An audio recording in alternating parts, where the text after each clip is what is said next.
Alam mo ba kung paano nakakahuli ng isda ang mga lambat? Bakit hindi lumalangoy ang isda kapag nakita nila ang mga lambat? Ang mga cast net ay may tingga o metal na pabigat sa mga gilid na mabilis na bumubuo ng three-dimensional na kono sa tubig at mabilis na lumubog. Habang lumulubog ang lambat, lumilikha ito ng agos sa tubig na kumukuha ng isda patungo sa gitna ng lambat. Kapag ang lambat ay umabot sa ibaba, ang mga drawstrings ay hinihila na nagiging sanhi ng mga pabigat sa mga gilid ng lambat upang magsara na bumubuo ng isang saradong estruktura. Dahil sa iba't ibang mga index ng repraktibo sa tubig at mahinang paningin ng mga isda, ang ilan sa mga ito ay may degenerated na mga mata at nakakakita lamang ng liwanag na pagkakamalan nilang algae o bato ang lambat. Dahil dito maraming isda ang hindi nakakakita ng lambat at nahuling nakulong dito.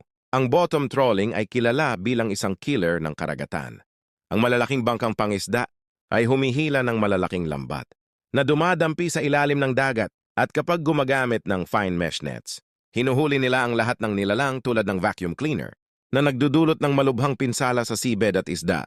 Ang paraan ng pangingisda na ito sa makatuwid ay ipinagbabawal at mahigpit na kinokontrol sa maraming lugar